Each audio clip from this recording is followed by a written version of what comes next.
control strategies here this weekend. Obviously, the deck lists aren't public just yet, but, we get to see them because we're special, I guess. And quite a few players have attempted a control strategy here this weekend. Yeah, Zorius Control is a cool one. A little bit down the list in terms of the, what I would consider like the best or the most popular strategies, but it is often cited as a foil to the Is It Cauldron deck. A lot of ways to neutralize or go over the top of what the Cauldron deck is doing, and a lot of ability to just sort of ignore certain elements of the game until you can land a big Ultima or, Meringue River region, whatever it might be. Yeah, definitely the top end of the Azorius Control deck is something to look out for. The scariest that I have encountered thus far is Elspeth. She scares the living daylights out of me because the number of tokens that you just inherently make with this deck can be absurd. So, yeah, let's see if we get some Storm Slaying going on down here. Yeah, most definitely. Elspeth, I think if you see Daniel Fournier untap with an uncontested Elspeth, that's sort of the signal that he has taken control and is in the driver's seat. And to your point, that's not a permanent that the Is It Cauldron deck is particularly well equipped to deal with. You can attack it with some big creatures, but you can't remove it directly, and Elspeth is great at defending herself. As things stand at the moment, though, fear of missing out is going to miss out on this combat, unfortunately, taken care of by Get Lost in the hands of Daniel Fournier. 2 map tokens for his troubles, though, and Soulstone Sanctuary hits the board and go. So not where Adam Dzedzy wants to be at this point. No, but exactly where Daniel Fournier wants to be. This is what control decks are built for, is these games where you get to arrive at turn 4 with a clean battlefield, a high life total. There you see him destroying one of Adam's lands, so further setting him back. So it's going to be on hard mode for Adam, trying to build up some kind of offense or board presence from this late stage position where Daniel has all of his weapons available to him. Yeah, that's the scariest thing to see as a blue player with mana untapped. 2 copies of Get Lost there, taking care of both threats so far from Adam. So he's now land down, 2 creatures down effectively, and not looking too great at the moment. Let's see if we can get something to stick here. Prophet's Eidetic Memory on the stack. Okay, the result is we're going to draw a card. Is there a follow-up here to get the bonus from Prophet's Eidetic Memory at combat?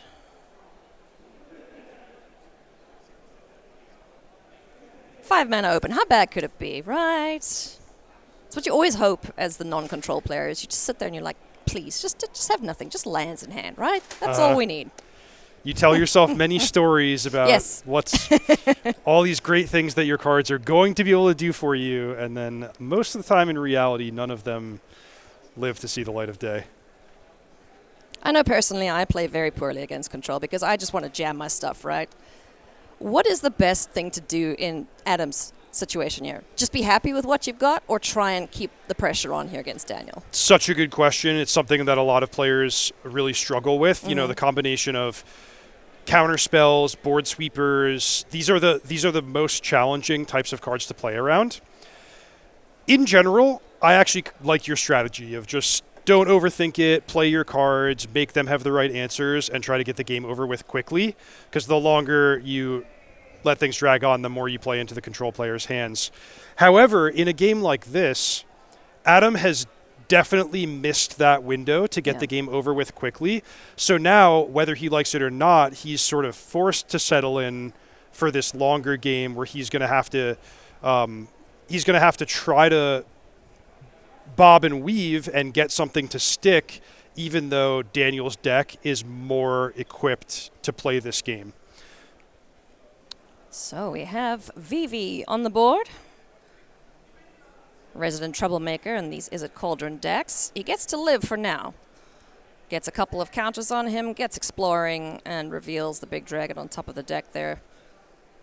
The Quantum, what's his face? Quantum Riddler. That's the one. And a Sphinx even. Nice. It flies. Mm-hmm. It could be a dragon. Definitely Blue's answer to Red's Dragons. Oh, yeah. Red's Dragons are sweet.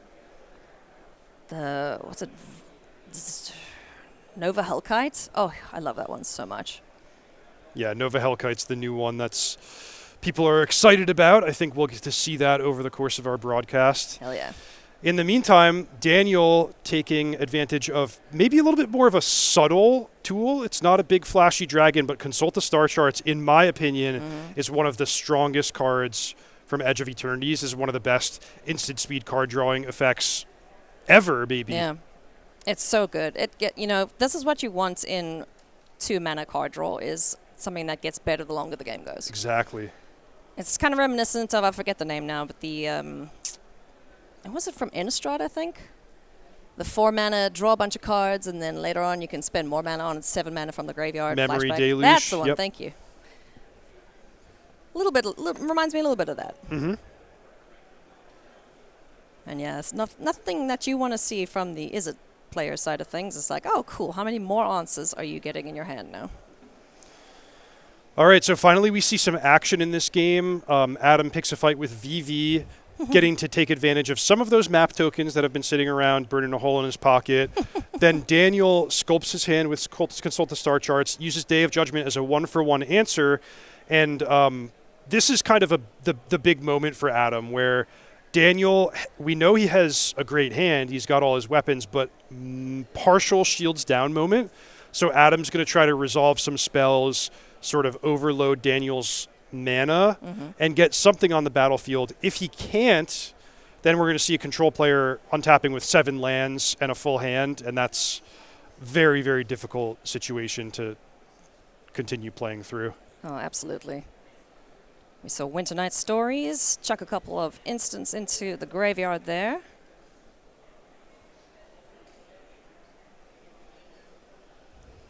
As Daniel's quite happy to play the draw-go game.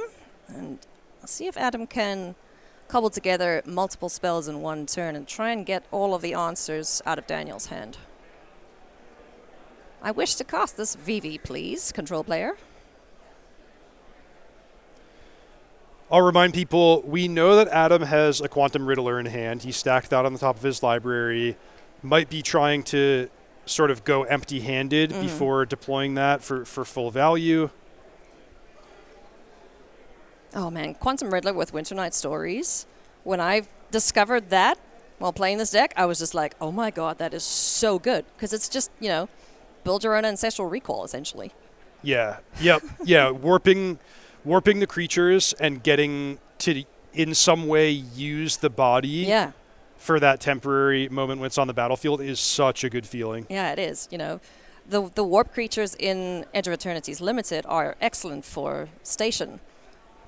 This is kind of the same thing, You get to utilize it elsewhere and make another card more valuable, but yeah, that's a little combination. Because I was like, why is this dragon in the deck? Why is it so important? Oh, I understand now. Oh, it was great. Not that I'm saying I like the deck. I don't condone it. But it is very cool when you find little things like that. So 3 steps ahead. Gonna say no thank you to Agatha's Soul Cauldron sitting on the stack here. Yeah, you see that that white die floating in the middle of the battlefield, I think is Adam representing, okay, I have a VV trigger on the stack, and Daniel is responding before Adam gets access to that mana.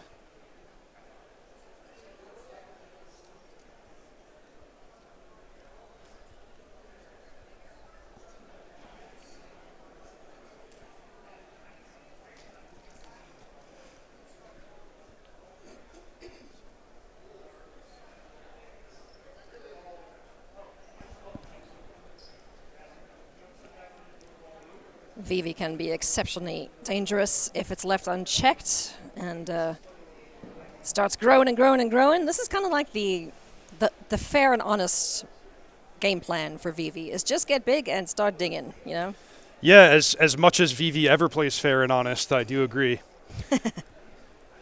Now, you asked a really good question earlier about how do you play against the control deck when they have these shields up. Adam's doing a really good job. I think what he's trying to do is he's trying to pick spots where he has a mana advantage over Daniel, and so can play spells at a rate that makes Daniel uncomfortable. Vivi's a great way to do that. Proft's Eidetic Memory is really perfect because it's going to trigger Vivi to get a counter when you cast it. It's going to give additional counters when you go to combat. Then Adam can use that mana in whatever way he sees fit to, play Quantum Riddler or another Soul Cauldron or whatever, while Daniel is, not prepared to fight at his full potency. And also when it gets to a certain point, it's kind of like the tipping point for the Izzet deck. When they just have so much mana, it doesn't matter if Daniel counters one thing. Oh, I still got all these, It kind of gets to that point where it's just way over the top of anything else that the control decks can do. So Daniel's got to be very careful and picky about what he wants to answer and win. Yeah, that's exactly right. Pesky little wizard, this Vivior Nitier. Let's see, big thing come down here, Meringue River Regent. Hitting the board, just saying, all right, well, I guess I got to try and kill you now, because at this point, if Daniel doesn't pressure the life total here, Adam will run away with the game. But we are going to bounce our little friend here first. Vivi goes bye-bye. I'm impressed at Adam's ability to stay in the game. Look, Daniel's doing everything right. He's neutralizing threats. He's pacing the game out the way he wants. But Adam, 2 mana is not a lot to fight this turn, where Adam has a lot of cards in his hand. He has his full combo, both of the namesake cards of the deck on the battlefield now. And this is going to be an impressive turn one way or another. It sure is. And this is at the point where most people, if they've seen this already online, they'll be like, okay, Scoop, go to the next game. Depending on what's in hand. We know there's a Winter Night Stories in the yard. I think there might be just the one. Winter Night Stories in the yard, Quantum Riddler in hand. We know about these things. This is a brutal combination that Adam has assembled. For people who know the deck, you could sort of shortcut, I'm going to do a lot of things. It's going to be really bad for the opponent. It is our first time seeing it on broadcast. Yeah. So we'll do our best to walk through the combo, but there's going to be a lot going on. The first thing I want to point out is that when you have a copy of Vivi exiled to the Soul Cauldron, you can actually count that separately from the Vivi on the battlefield. So even though the ability reads as only being usable once per turn, you have 2 instances of that ability, so 2 opportunities to generate mana. So you see Adam with almost all of his lands tapped, but it's not far-fetched to think that he might get access to 10, 12, even more mana as this turn progresses. Because even before the Vivi activation, use those 2 lands, get Vivi bigger, then activate Vivi, use all the mana, then use the second activation for even more mana. It's pretty gross. Extremely powerful stuff here. So it's going to be... I'm wondering what Daniel can do in this situation, or if he's just going to let it play out. Yeah, so with 2 mana, the most likely piece of interaction that Daniel has is going to be No More Lies. But hey, with 10, 12 mana, you can navigate around that pretty easily. Yeah. It does not seem that Daniel has access to Annul or Get Lost. He probably would have used those. But Essence Scatter to counter the Quantum Riddler that's very effective. That's about the best Daniel could have done. Pretty scary creature outside of the Vivi that's already on the board there.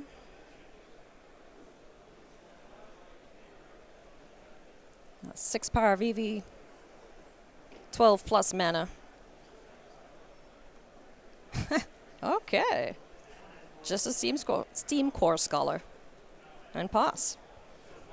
Now, Adam's not tapped out. Don't be fooled in thinking Adam's tapped out.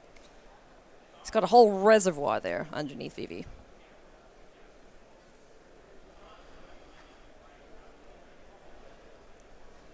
So Daniel has a couple of problems here.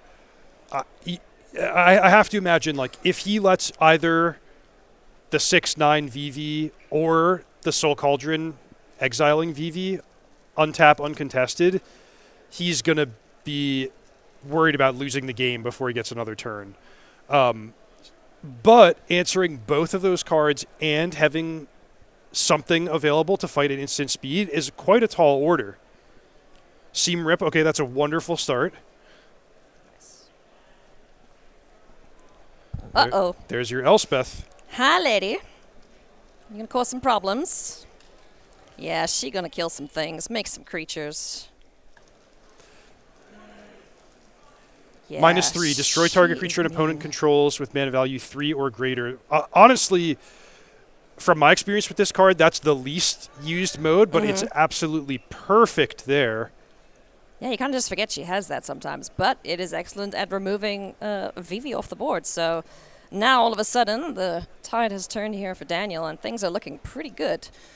We do see this Quantum Riddler hit the board, Winter Night Stories. We are still digging, so can Adam rebuild here, get a Cauldron back on board, and work his way towards a victory here? Or is Daniel stabilized? Yeah, looking for either Cauldron or Vivi here, which could get counters immediately from Proph's Eidetic Memory.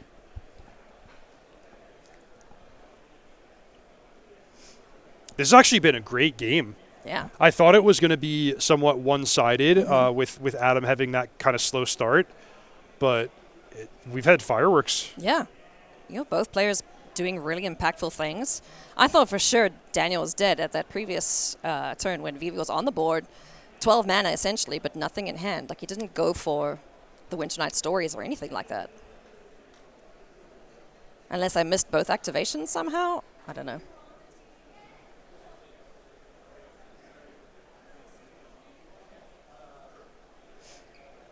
Turn passes back now to Daniel. Playing Azorius Control. He's got a Meringue River Regent and an Elspeth Stormslayer on the board. Well, we did say this was going to be the moment that signifies Daniel taking firm control of the game. Now he has the battlefield advantage. So battlefield advantage, advantage in hand, deck advantage in this long game situation. So Adam, we know Adam's taken a lot of time to sculpt his own hand, and we know how explosive the VV Cauldron deck is. But definitely this is the exact game state that Daniel was trying to fight towards. Yep. Gifting a fish here, getting rid of Elspeth, courtesy of Into the Floodmaw. Yeah, pretty cool play there. I had actually perhaps misrepresented that Adam didn't have cards that could get Elspeth off the battlefield directly. But what happened there is Daniel began his turn by casting Beza. And since you can only activate a Planeswalker at sorcery speed when there's nothing else on the stack, Adam took that moment to say, okay, well, you've tapped some of your lands. You haven't used Elspeth yet. I'm going to get that off the battlefield. And if you want to replay her, then I'm going to get another turn where I don't have to worry about counterspells. Yeah, that's pretty sweet. I'll always remember a sweet play Simon Gerson made, I believe, where he had a Planeswalker on board, and he was moving to do something, but then realized, oh no, I need to activate this first because my opponent's waiting for me to play something else for that exact same reason. So stopped what he was doing, did the Planeswalker first. It died eventually, but he got the benefit off of it. So always the thing I will remember: Planeswalker first. Yeah, when I try to coach competitive Magic, the main angle that I go for is like pay attention to details. Yeah. Even things that 95% of the time, it doesn't matter. You're going to take these actions. You could do them in whatever order you want. Don't be lazy because you want to protect yourself against these corner case disaster situations at every opportunity possible. Make it as tough on the opponent to disrupt you as you can. Can we just admire how congested this side of the solar system is at the moment? Yeah, the table's starting to tilt from the weight of the cards. Oh, yeah. Oh, boy. What is the dream draw here from Adam? Well, honestly, it feels like Adam needs to try to win all in one turn, which Corey and Jim kind of outlined when they were on last round, the VV Cauldron decks have evolved in a way to make them more sort of streamlined, consistent, optimized for the mirror match. But that has come at the expense of some of the combo elements. So there's no more Voldar and Thrillseeker. Yeah. That card, exited standard in the rotation. Draconautics Engineer is another one that can allow these decks to win all in one turn, but that's often not played anymore. It's often omitted in favor of just a core piece or a card drawing spell. So Adam is going to have a really hard time trying to go from 0 to 60 and win, either with a haste creature or a non-combat fashion. It's just very, very tough. One of the ways we've seen these decks close things out is with a Steam Core Scholar, with Prophetic Memory, making that as big as possible, attacking with multiple fear of missing outs. But, nothing of the sort here as things stand. Oh boy. When the Azorius deck starts attacking. Yeah, and attack, it can now, especially with a wide board and Elspeth. You could send these things to the air. You do have the Quantum Riddler to worry about, but I wouldn't be surprised if Daniel has some kind of answer there. Or finds one. Yeah. Elspeth, if he so chooses, can also take care of the Quantum Riddler. Consult the star charts looking at 10 cards. It's like that's a big chunk of Daniel's remaining library. He really has access to, I would think, almost anything he wants at this point. Yeah. Pick a card, any card.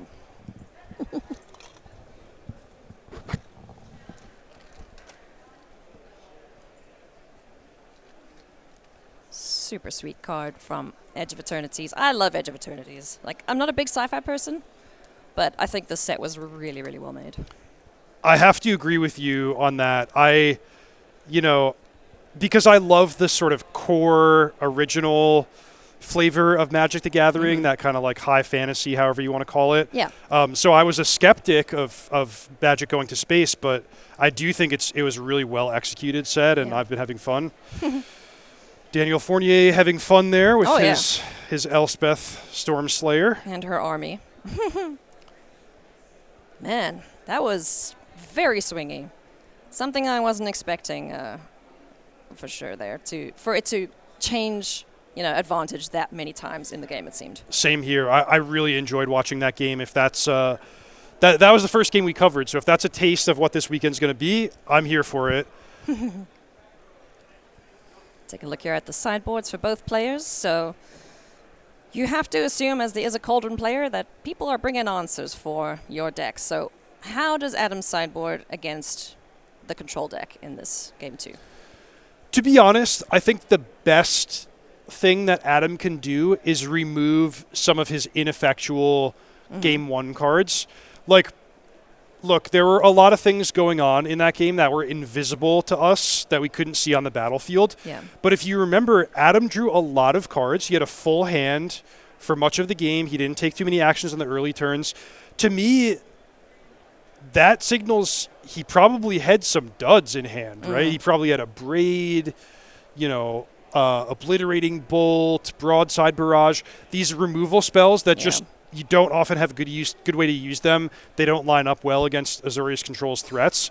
So being able to swap those out for just anything that's useful, like Spell Pierce jumps off the page as something that's going to really improve Adam's suite of weapons, his toolbox. More Quantum Riddlers, sure, let's get that in there. Even Flood Pits Drowner, Meringue River Region, at least these are threats, something that Adam can play proactively and that Daniel's going to have to answer. Torch the Tower, I'm almost never sure on exactly when it should come in. We know there's planeswalkers. We know there's little itty-bitty creatures to annoy. But would you be bringing it in this matchup? I would not. That's sort of a classic question of when you play against control, how much removal should you leave? Because they do have those really scary late-game threats like Elspeth. That you don't want to be completely helpless against. But in general, I think a very, very light touch. Sometimes I might leave one, one removal spell, one catch-all. But in Adam's seat, I would want to make that more something like the Into the Flood Maw, where that can answer an Elspeth on the battlefield. It can answer a Meringue River region. It can take a Rest in Peace off the battlefield for a key turn.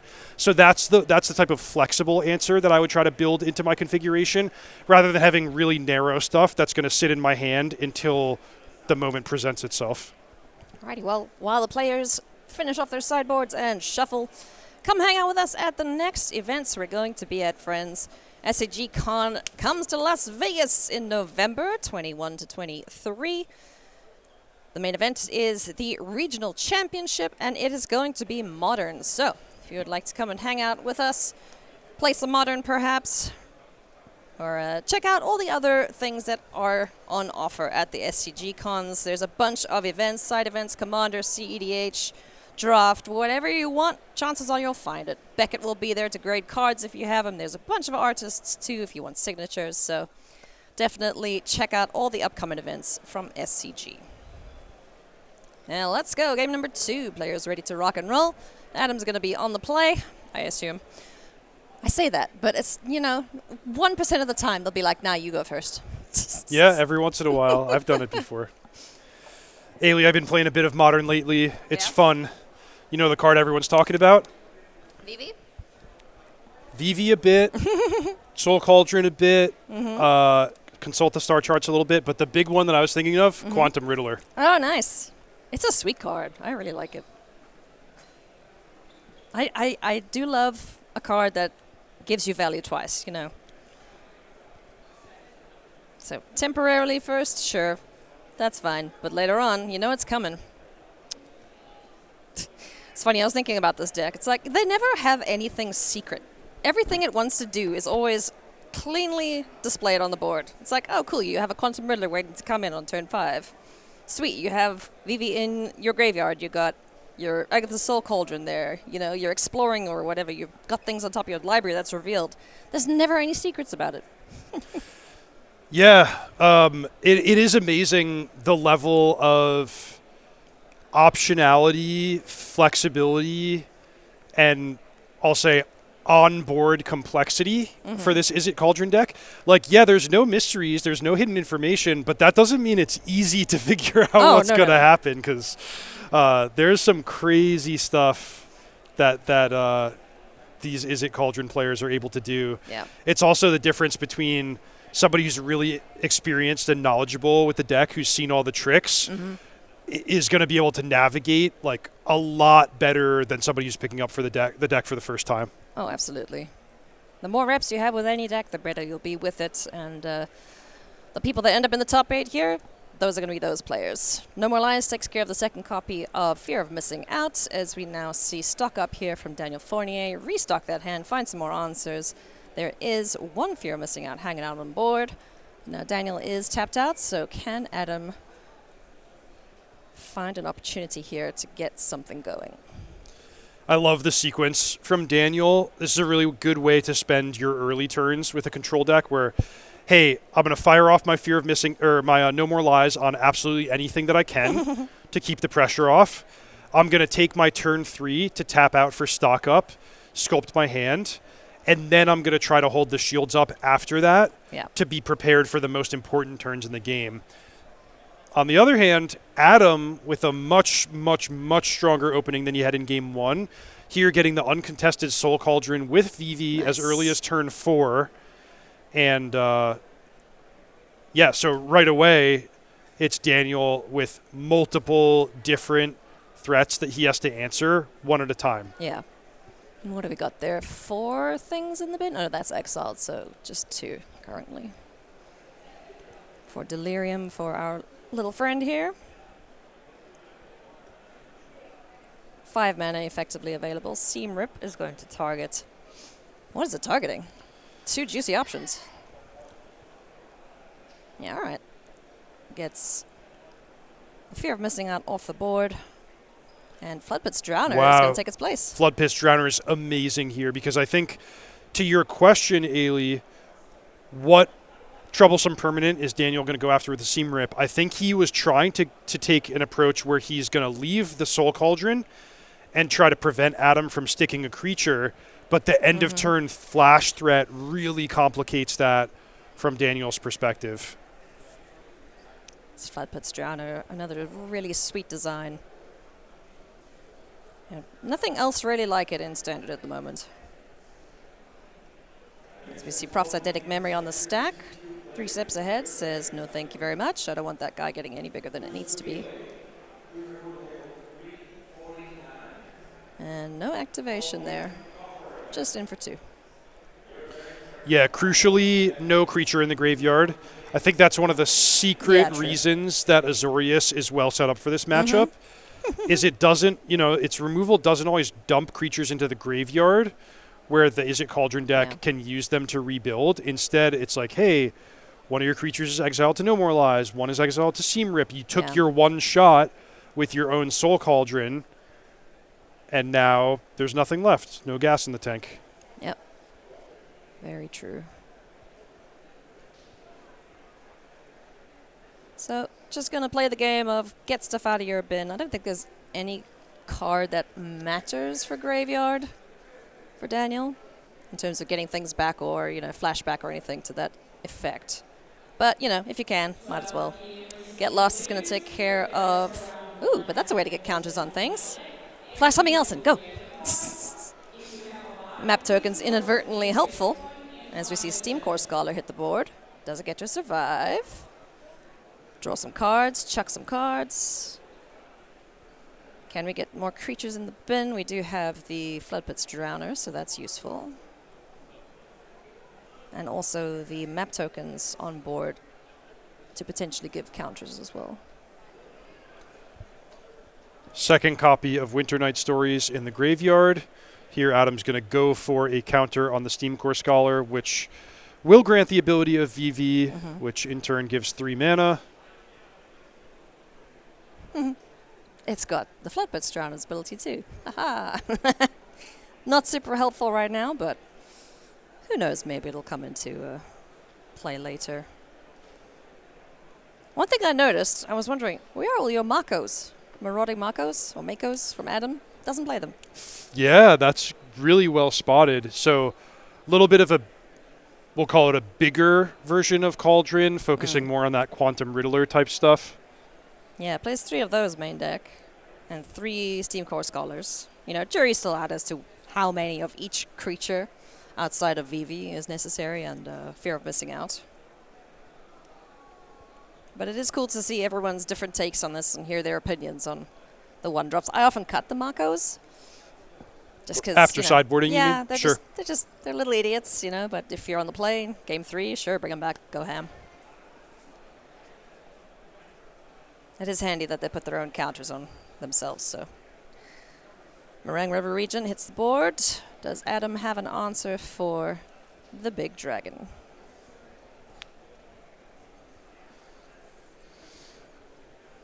So I would imagine the Cauldron's going to get reset here. One of the problems with the river region, or one of the stressors, is that so many of Is It Cauldron's permanents have enters the battlefield abilities. So resetting Steam Core Scholar, okay, worthwhile to stabilize the battlefield, but Adam is going to get more value out of that card as the game goes along. Yeah, definitely.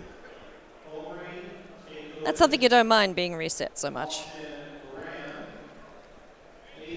Question is, can you get it bigger than a 6/7 on the other side of the board?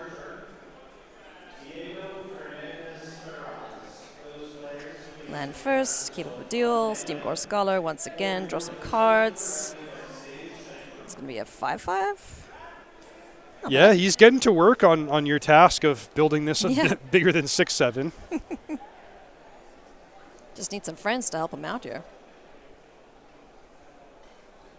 There is also the map token activation if he wants to, but just going to pass a turn, leave up that mana. Perhaps representing an Into the Floodmaw. Yeah, it could be Into the Floodmaw, could be Spell Pierce. Yeah. If you're an Adam fan, probably rooting for Into the Floodmaw because there are some some juicy targets here. Either remove the river region at a key moment, free up the fear of missing out from seam rip. Yeah. If Daniel doesn't have anything to interact with that, seeing fear of missing out coming back, and then doing the crazy, double attack with a Steam Core Scholar, draw some cards previously, hopefully, and get double activations on the, or double triggers on the Prosthetic Memory. That's always such a sweet way to win. Absolutely. Ooh. All right, getting feisty. In for 6. 'Tis but a scratch. Very unlikely that Daniel would make that play if he didn't have an answer to the Steam Core Scholar. Yeah, sitting at 13, so would be quite dead if what I described happens, but certainly has the answer there. Exorcise. It's not a demon, but, it's a big guy, so bye-bye Steam Core Scholar. And also, importantly, exiled, so less creatures in the bin for Adam to play with. Little bit of an inversion of roles here, where Daniel's actually down to 2 cards in hand, whereas Adam has been spending lots of time doing Winter Night Stories, Steam Core Scholar. So it is possible, the control deck has a lot of card drawing, very powerful late game, but it is possible for Izzet to keep pace or even outdo the Azorius control deck in this stage. And 'twas exactly a fish. As Into the Floodmaw gets rid of Steam Rip for the time being. FOMO back on board. Can you do 13 damage in one go? 3 cards in hand. We know what one of them is for Daniel. Quantum Riddler. Draw 8 cards, so has 2 in hand. There's 1 card drawn. So he'd need to get that to a 6. So you're thinking Double attack. Double attack with the FOMO. Unlikely. There is a fountain port. I think you can make a fishy off of that. Whatever the activation cost is for that fish. 3. Okay. Holy smokes. Wild Ride. Oh, nice. Yeah, that'll make him big and chunky. Yeah, so that can grant haste, but Adam actually elected to target the fear of missing out. Huh, okay. Cool. So could have used the dragon flown over top. But just going in with the fear of missing out. Down to 7. Another attack step. Targets the FOMO again. So that's 6 damage plus 7 damage. Yeah. Nice. Oh, you read my mind. Wow. Didn't make a fish. Is the fish tapped? Am I missing something? He made a fish, and then Adam flashed in Flood Pit's Drowner. Drowner Drowner. Yes, there you go. to All remove right. the blocker. And we went on a wild ride here. That was sick. Here in Orlando, Florida. Must have gone to the theme park. I'm not a big roller coaster fan. Not at all. But I think FOMO enjoyed that. Yeah, how about this style of wild ride? Could you see yourself doing that? Yeah, this one's fine. Well, okay, what are they doing? They're going on an avalanche, right? Yep. On their shields, stabbing things. That sounds more fun. So at this point, I have to draw attention to the fact that we have played 2 very long games. Tournament setting, you have to finish all 3 in 50 minutes. Yeah. Or else, you risk ending the match with a draw, which tends to be a bad thing for both players. Yeah. So a little bit of a stressor here. The players are going to try to sideboard quickly and get this over with.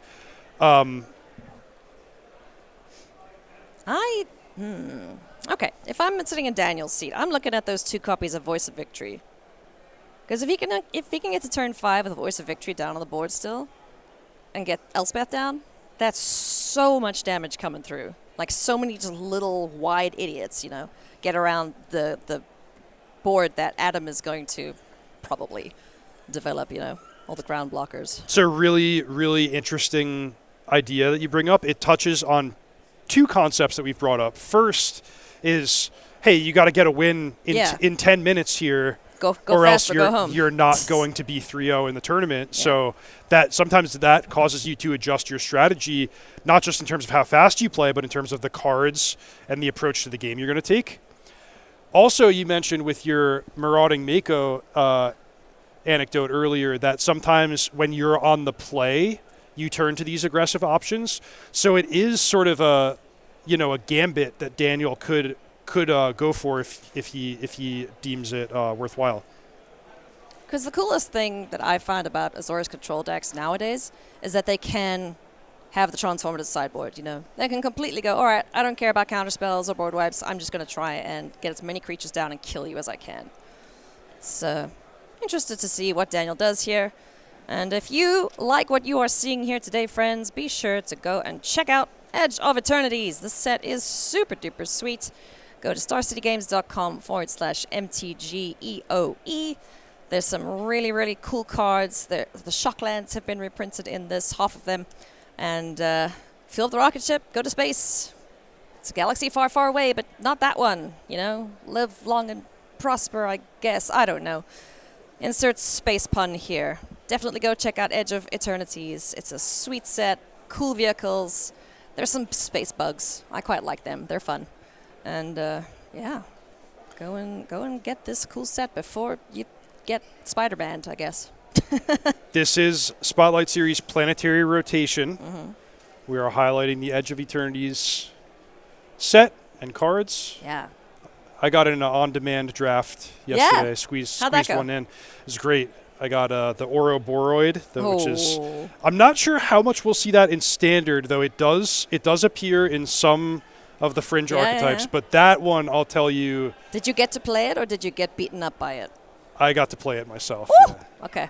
Good. The only bad thing about that card in Limited is that the game is over too quickly. Yes, that's fair. Most of the time you have no answer for it. It goes off once with like 2 friends. Oh, yeah. That's it. Game over. Okay. 8 minutes to go. Adam Dzedzy versus Daniel Fournier. Meticulous Archive likes what's on top of the library, as does Thundering Falls. So let's go back here to Daniel and see what turn 2 holds for our Azorius control player. Fountain Port. Ooh, that was a curious moment. It would have been a nice time for Daniel to proactively land a threat, like, say, your Voice of Victory or Rest in Peace. Not that Rest in Peace is a threat, but something proactive that he can put on the battlefield that'll give it an advantage later. But interestingly, the Fountain Port does not even allow for No More Lies. Yeah, true. However, really, really well set up by Daniel to nab the 2-drop with Essence Scatter, then land the Rest in Peace, but he still has to answer the VV or else he's going to be in a bit of trouble. Yep. Fable Passage, finding land, passes the turn while he's fetching. You can see both players hustling here, acknowledging the clock. They want to win here. Draws this early, not something you want to be taking around with you into your next rounds. Steam Core Scholar on the board. On the stack, I should say. Yeah, I definitely appreciate the pace that the players are playing at. Something that's interesting about tournament Magic is like, okay, the player across the table from you is your opponent. You are trying your best to defeat them. However, you have the shared goal of completing the match in time. So it's in both players' interest to like, okay, let's hustle, let's be good sports, let's get things over with and not draw it out. If your opponent's not being a good sport, call the judge. Because slow play is a no-no. Don't be shy. I promise. It's all good. All right. Consulting some star charts here is Daniel. I said Daniel was going to be in trouble against that VV, but that was actually no play for Adam. Yeah.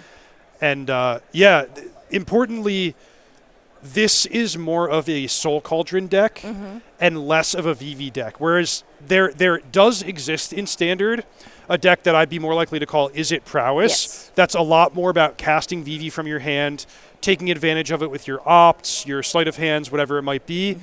But this is not that deck. Adam is not super well equipped to just make a VV on the battlefield super threatening. And in this case, can't even put one counter on it. Yeah, no cantrips like you would see in the Prowess deck playing the the otters.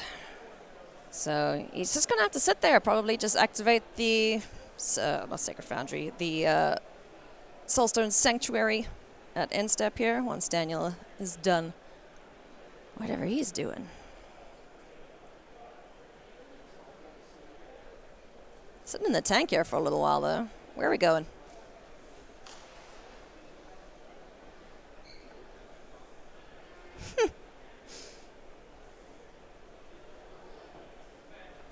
This is main phase star charts. Yeah.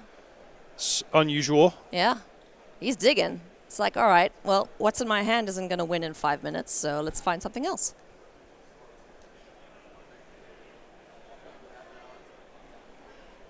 Thank you, judges. Just keeping things visible for us. Platform Verge. There's the activation, and let's see if we can get swinging here. Nothing on the board for Daniel.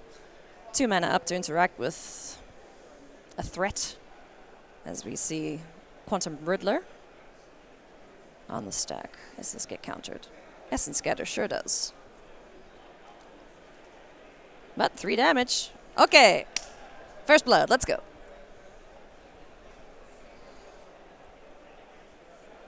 Daniel would love to have Day of Judgment here, pass with 2 or 3 lands available, take control of the game, and then his task becomes, oh, hey, there it is, your Voice of Victory. Woo! So that signals no Day of Judgment. Mm-hmm. Yeah, because if you switch to the creature strategy, you don't want to be playing board wipes. At least most of the time.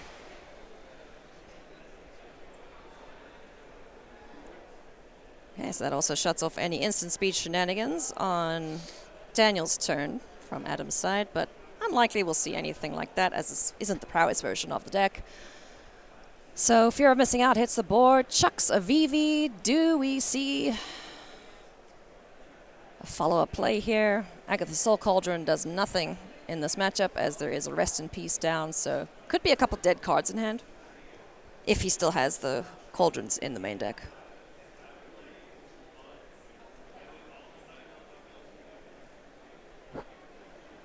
What are we paying 4 for? Making fishies. All right. Yeah. Interesting there, because I did notice that Daniel has Meringue River Regent in hand. Mm-hmm. So opportunity to cast Coil and Catch there, but I think probably, especially with the clock considerations, he just wants the dragon to be able to attack as a 6/7. Yeah. That'll get you dead pretty quick. Dragon, as you mentioned, no danger of any reactive spells coming from Adam. Yes. There she is. Going I like to this card. Can you double the tokens created by Voice of Victory. It's so gross. Oh, you're in danger, Adam. Next turn's gonna hurt. Oh, nice. And then follow up with a River Regent to remove the blockers that actually do damage. Okay, okay. It's a Flood Maul. On the Voice of Victory. Yeah, he knows. He knows what's up. So no fishy given, because that would just be 2 fishies.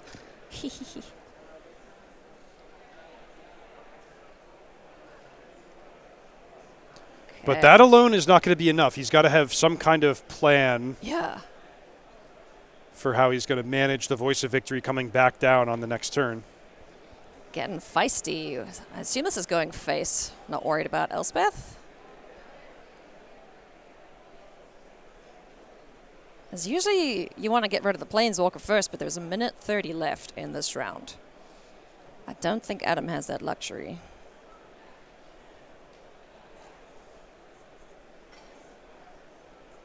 Because Vivi's a 1/4.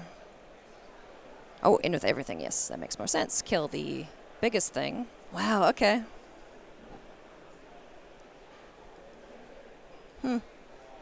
So it was going at Elspeth. Okay, was going sweet. at Elspeth.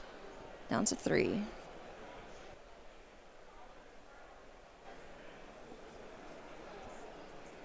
One minute to go. Rat row, spaghetti-o. Take it easy. Deep breath. Hey, Essence Scatter came in off the sideboard for Adam. I wasn't expecting that, but it is very strong here. Yowza. Nicely set up there by Adam, removing the thing, countering the thing. And now applying pressure down to 11 goes Daniel.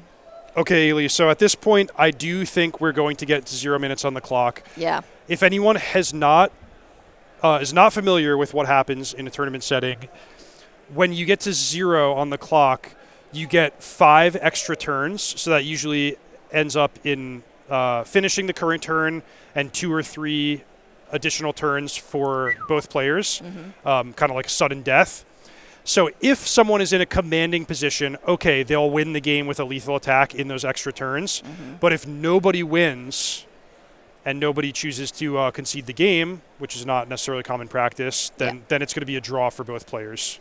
So Adam is currently, I want to say he's in the better position because Daniel at the lower life total. He's got the flyer now. This flyer is temporarily here. Yeah, that's a warped quantum riddler. Yeah. Oof, we need to string together some fireworks on Adam's turn to get this game won. Can Daniel win it from the position he's in? It's possible. I mean, Elspeth really packs a punch here. If I saw correctly, Daniel still has access to Meringue River Regent, which can either refuel the hand or make a big dramatic swing on the battlefield. Yeah. So Adam's turn 0, turn 1 will be Daniel.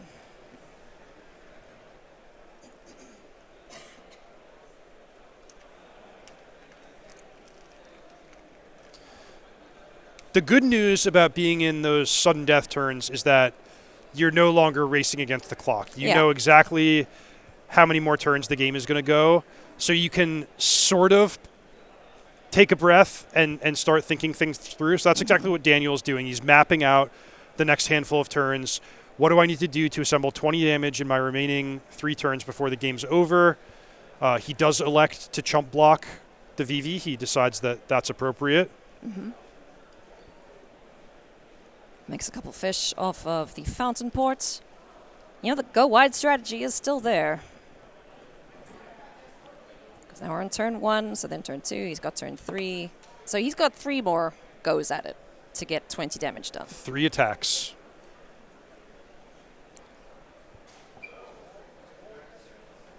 This has been a close game. Close matchup, I should say. Great match. Great match. And it's promising, I would say, for, from now until November when we find out Vivi's fate, if Cauldron or Vivi get the banhammer, that there are ways to fight against it. This has by no means been a snowball victory for the Vivi deck. I've been impressed by Azorius Control, first of all, in its targeted measures against the Cauldron deck. Of course, Rest in Peace, but the suite of counterspells, like the mix of No More Lies, Annul, Essence Scatter, seems to have Daniel well prepared. And then also just the control cards are really strong. Consult the star chart, stock up. These are some of the best card drawers ever. Day of Judgment as a really clean board sweeper. Seam Rip has been impressive. So, counters. Let's go. We're going to fly. They're flying fish. Yeah, so that was main phase, make fish. Add counters to everything. And Daniel hopes that Adam can't do anything too dramatic in this shields down moment, and that he can assemble a lethal attack over the course of 2 more turns. Yeah, fire magic. Doesn't have enough mana for that to kill everything. If that came in off the sideboard. Ooh, this is close. You talk about the deceleration once the players get to turns. At one of the Pro Tours, I was watching Ray Zhang and Javier Dominguez playing just before the round timer went, and they were literally like speed playing. I didn't know what the heck was going on. They knew exactly what they were doing, though, because they're just that good. And then as soon as they called time, boom! It's like someone hit pause. It was so cool. It's almost like someone's playing with the video. Fast forward, pause, turn the speed down, but it's just how those players play sometimes. Okay, we got some damage in. 16 is Adam. Turn 2 of turns. So uncontested, Daniel will win next turn. Yeah. Another round of the Elspeth 0. be 27 damage flying. So it's not going to be uncontested because at minimum, Daniel's going to have to lose some fish in order to block and protect Elspeth. Yeah. But, I mean, promising for Daniel's 6, 8, 10, 12, 14. prospects. I wonder how many cards he's got in hand. Because that's a lot of power. That's a lot of power just gone. There's Meringue River Regents. Okay. Nice. Clear off some more of these friends. So Adam had to lose a lot of material there, but he does neutralize Daniel's army. Yeah. So 2 attacks, not threatening lethal right now. Because that would be 9 if there's no blocks, if he uses the River Regent that is still in Daniel's hand, right? We haven't seen that guy yet. I believe so. So let's say for sake of argument, Daniel is able to remove the blocker, could attack for 6 and make 2 more tokens, could 0 and attack for 9. It's going to be close, down to the wire. Yeah. Because if he bounces, attacks for 6, makes 2 more. Next turn, then he's got all of his attackers available, plus the dragon. The opposing dragon likely comes back, bounces this dragon and the biggest creature. So it's at 3, 6, 7, 8, 10. He would have lethal if nothing goes horribly wrong. If my math is good, which is not at the best of times, but I think he would have it if he makes 2 tokens now. Could go Elspeth -3. Yeah, that too. Attack for 6. Use Fountain Port for 2 more tokens. Yeah. That sets up a lethal attack next turn, and then if I saw correctly, and Daniel would still have the River Regent to remove blockers. Yeah, I think he's got it. In for 6. Make friends. Pump friends. Die? There is no restless anchorage on the battlefield. That would be nice if Daniel had happened to have drawn one earlier.